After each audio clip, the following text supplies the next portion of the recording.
அம்மன்னஸ்டோ channel நேயர்கள் அனைவருக்கும் அன்பான வணக்கம். தமிழ் புத்தாண்டு எப்படி இருக்க போகுது அனைத்து ராசிக்காரர்களுக்கும் அப்படிங்கிறத பற்றி தான் தெரிஞ்சுக்க போகிறோம் இந்த வீடியோவில்.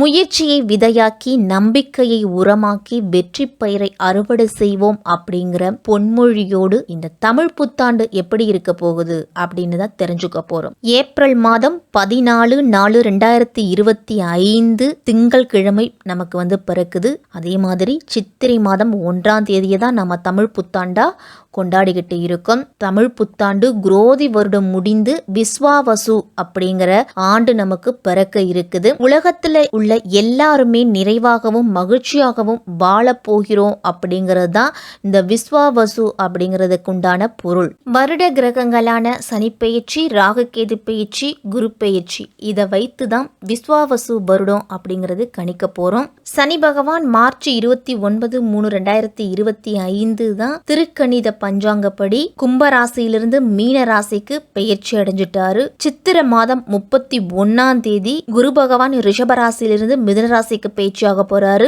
வைகாசி மாதம் 4ஆம் தேதி ராகு கேது பயிற்சி இருக்குது. இதுவரைக்கும் மீன ராசியில இருந்துட்டு வந்த ராகு கும்பராசிக்கு பயிற்சி ஆகிறாரு. கன்னிராசியில இருந்துட்டு வந்த கேது சிம்ம ராசிக்கு பயிற்சியாக போறாரு. இந்த கிரகங்களோட மாற்றம் உங்க ராசிக்கு என்ன பலனை கொடுக்கும் அப்படிங்கறத பத்தி தான் விரிவாவே நாம தெரிஞ்சுக்க போறோம்.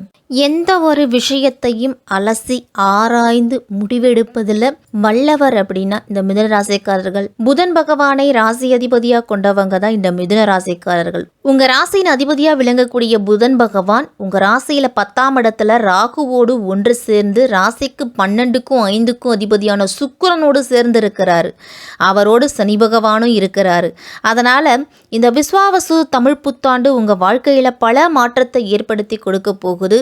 முதல்ல உங்களுடைய வாழ்க்கையில ஏற்பட்டிருந்த தடைகள் அப்படிங்கிறது நீங்கும். மிதுன ராசிக்காரர்களுக்கு நீதிமானா விளங்கக்கூடிய சனி பகவான் உங்க ராசிக்கு 10ஆம் இடத்துல வர்றாரு. அதனால இது ஒரு அற்புதமான யோகம் அப்படின்னு தான் சொல்லணும். இதுவரைக்கும் 9ஆம் இடத்துல இருந்துட்டு வந்த சனி பகவான் 10ஆம் இடத்துக்கு பயிற்சி ஆகிறதால வேலையில ஏற்பட்டிருந்த பிரச்சனைகள் எல்லாமே குறைஞ்சி வேலை வாய்ப்பு அப்படிங்கிறது கிடைக்க போகுது. தொழில் ஸ்தானத்துக்கு சனி வராரு. அப்ப தொழில் ஸ்தானத்துல இருந்துட்டு வந்த பிரச்சனைகள் எல்லாமே குறையும். தொழிலில் புதிய முதலீடுகள் அப்படிங்கிறத போடுவீங்க.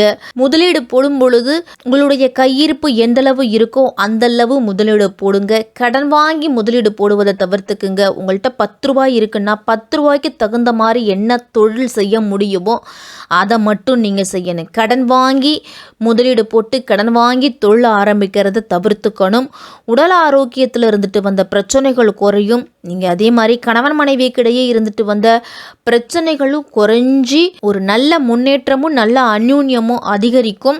குரு பகவான் உங்கள் ராசிக்கு நேரடியாக வர்றாரு. அதனால் மகிழ்ச்சிக்கு எந்த குறையும் இருக்காது. அப்படின்னாலும் அவ்வப்போது கணவன் மனைவிக்கு இடையே ஒரு சில பிரச்சனைகள் அப்படிங்கிறது எட்டி பார்க்கும். கலைத்துறையில் இருக்கிறவங்களுக்கெல்லாம் நல்ல முன்னேற்றம் இருக்கும். உங்கள் ராசியில் ராகு பகவான் 9ஆம் இடத்துக்கு வராரு. கேது பகவான் உங்கள் ராசியில் 3ஆம் இடத்துக்கு வராரு. அதனால் வெளிநாடு செல்லக்கூடிய யோகம் மிதுனராசிக்காரர்களுக்கு கிடைக்க போகுது. வெளிநாட்டு வேலை வாய்ப்புக்காகவோ வெளிநாட்டு உத்தியோகத்துக்காகவோ வெளிநாட்டு கல்விக்காகவோ முயற்சி பண்ணிக்கிட்டு இருந்தீங்க அப்படின்னா இந்த வருடத்தில் கிடைக்கும். தந்தைக்கும் உங்களுக்கும் இருந்துட்டு வந்த மனஸ்தாபம் அப்படிங்கிறது நீங்கி தந்தையோடு ஒரு அந்யோன்யம் ஏற்படும்.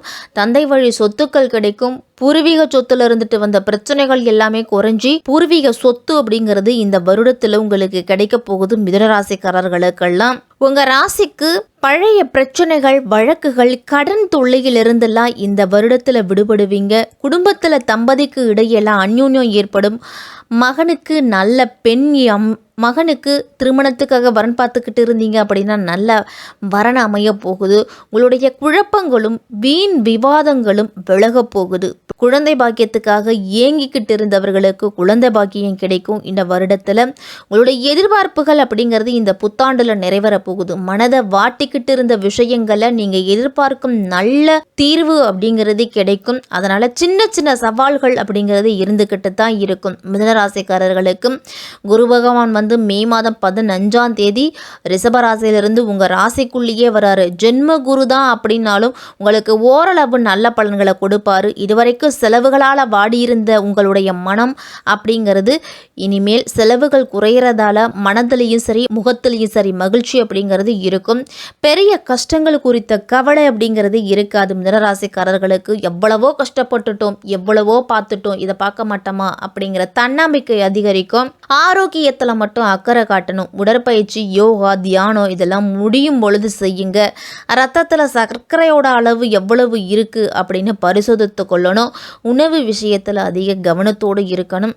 அதே மாதிரி வீணான கற்பனைகளுக்கும் வீணான சிந்தனைகளுக்கும் இடம் கொடுக்கவே கொடுக்காதீங்க. உங்களுடைய வேலையை முழு முயற்சியாக ஈடுபடுங்க. உங்களுடைய வேலையை எந்தளவு நீங்கள் கடுமையாக உழைக்கிறீங்களோ அந்தளவு முன்னேற்றம் இருக்கும். 1 மணி நேரம் உழைத்தீங்க அப்படின்னா 1 மணி நேரத்திற்கு உண்டான உழைப்பு தான் உங்களுக்கு கிடைக்கும். 10 மணி நேரம் உழைச்சிங்க அப்படின்னா உங்களுடைய செயலும் சிந்தனையும் உங்களுடைய தொழில் மேலே இருந்துச்சு அப்படின்னா கண்டிப்பாக வெற்றி அப்படிங்கிறது உண்டு. ஒரு சிலருக்கெல்லாம் பெரிய நோய் இருப்பது போல் ஒரு பிரம்மை அப்படிங்கிறது உருவாகும். அதனால் எந்தவித பெரிய பிரச்சனைகளுமே உங்களுக்கு இருக்காது. வீணான கற்பனை, வீண் கவலை அப்படிங்கிறது வேண்டாம். உங்கள் ராசிக்கு கேது 3ஆம் இடத்துக்கும் வராரு. அப்போ பெரிய லெவலில் முன்னேற்றம் அப்படிங்கிறது உண்டு. தைரிய வீரியஸ்தானத்தில் கேது அமர்றதால தைரியமும் தன்னம்பிக்கையும் கூட தொட்ட காரியத்தில் வெற்றி கிடைக்க போகுது.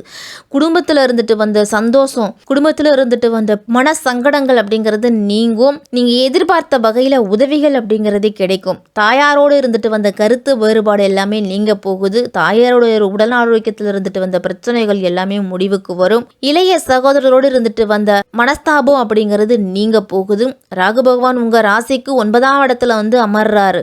அப்ப இதுவரைக்கும் தேங்கி கிடந்த பணிகளை முடிக்க போறீங்க. சுபகாரியம் கைகூடி வரப்போகுது. வாழ்க்கையிலேயே புதிய வெளிச்சம் அப்படிங்கிறது கிடைக்கும். கையில காசு பணம் அப்படிங்கிறது தங்கலியே அப்படின்னு வருத்தப்பட்டுக்கிட்டு இருந்த சூழ்நிலை மாறி கையில காசு பணம் தங்கும். குழந்தை இல்லாமல் கோயில்களும் அப்படின்னு சுற்றிக்கிட்டு இருந்த தம்பதியர்களுக்கெல்லாம் குழந்தை பாக்கியம் கிடைக்க போகுது. மே மாதம் 18ஆம் தேதி உத்தியோகஸ்தானத்தில் இருந்துட்டு அதாவது தொழில் ஸ்தானத்தில் இருந்துட்டு வந்த ராகு விலகிறதால வேலையில் உங்களுடைய கை அப்படிங்கிறது ஓங்கும். வேலையில் நல்ல பெயர் அப்படிங்கிறது கிடைக்கும். எந்த காரியமாக இருந்தாலும் அனுபவஸ்தர்களோட ஆலோசனையோடு திட்டமிட்டு இறங்குனீங்க அப்படின்னா வெற்றி தான் உங்களுக்கு. பெரிய முதலீடும் புதிய முயற்சிகளில் அலட்சியமும் சோம்பலும் இருக்க வேண்டாம். கால தாமதம் அப்படிங்கிறது உங்களுடைய வாழ்க்கையில் வாய்ப்புகளை தட்டி பறிக்கும் அப்படிங்கிறத நீங்கள் புரிஞ்சு நடந்துக்கணும்.